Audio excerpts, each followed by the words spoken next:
would have thought that what lies below in one of the sections of the barangay road in Bato, Sibunga is a productive coconut farm?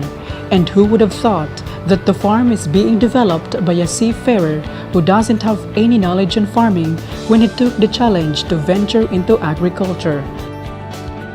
In 2014, Mr. Gerardo Sarnillo's journey as a farmer began when he started to develop the 1.75 hectares of coconut land which he inherited from his parents. Ako si Gerardo Sarnillo, taga Bato, Sibunga, Cebu. Ilan ako si 22. Dati akong seaman, karon nag-farming ako. The decision to shift from an overseas work to farming is no joke, as it would mean no assured income or worst, a loss of his savings. But the desire to cultivate the land, which remained idle for a couple of years, surpassed all fears of would-be financial losses. In 1986, the farm was planted to almost 200 hybrid palms. However, due to the absence of appropriate cultural farm practices, productivity level is way below the optimum. In fact, in 2015, coconut production is recorded only at 4,000 knots for the whole farm. The rehabilitation efforts made by the farmer nominee have significantly raised production from 4,000 knots to 15,600 knots, or a 290% increase in 2016. 25% of production is sold as young nuts and 75% are converted into copra.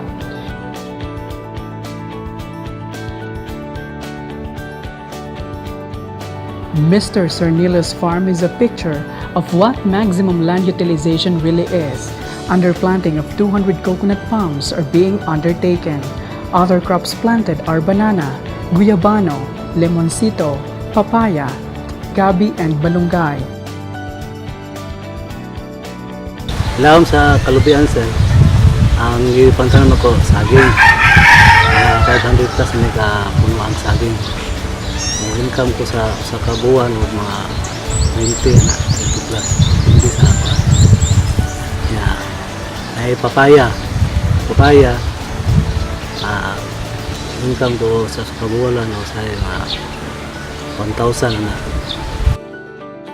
Ay kalamansi, ang kalamansi na ko 500 plus ka punuan, pero wala pa na ako na paligay pa.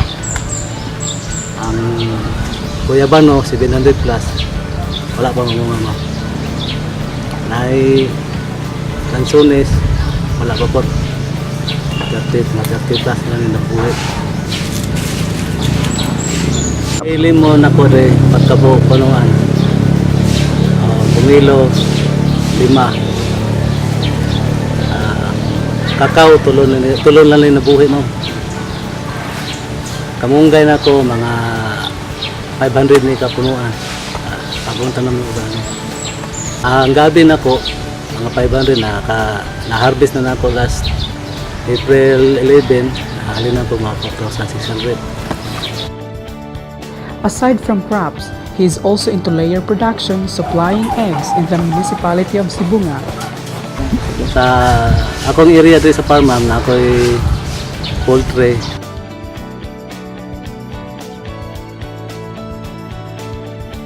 Mo pangko 7 ka tray sa kaadlaw. Maros ko 7 ka tray sa kaadlaw. 150 ang sa ka tray. 1,000.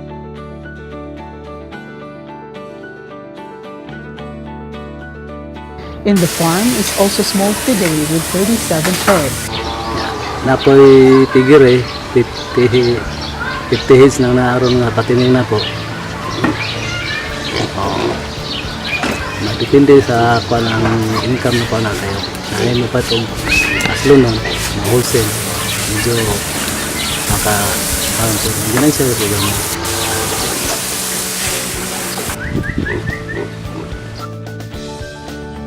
There also is his goat raising project, which initially started with 8 breeder stocks. Sanay ba po?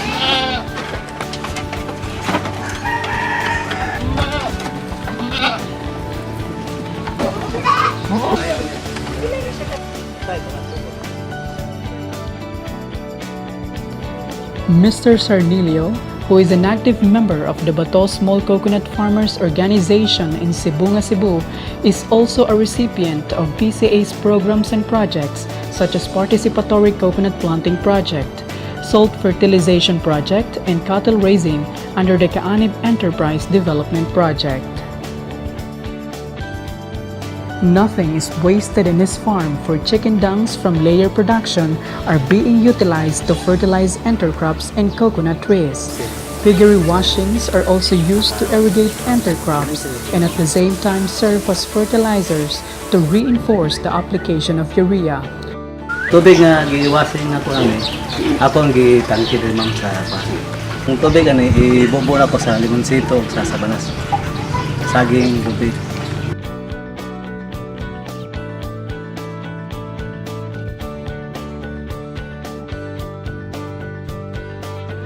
Plant wastes such as leaves were used as feeds and as mulching materials. On pest management, combinations of chemical and mechanical means are employed. Trunk banding is also being used to prevent rat attacks on coconuts. The significant transformation of the 1.75 hectares parcel of land from monocropping to a fully diversified coconut farm is worth emulating for every coconut farmer. The lack of knowledge at the beginning is no hindrance when the desire to achieve something is in one's heart. With hard work and diligence, everything can be learned. The spirit of loneliness of the seafarer turned farmer is replaced with joy and fulfillment as he is now starting to reap the fruits of his labor.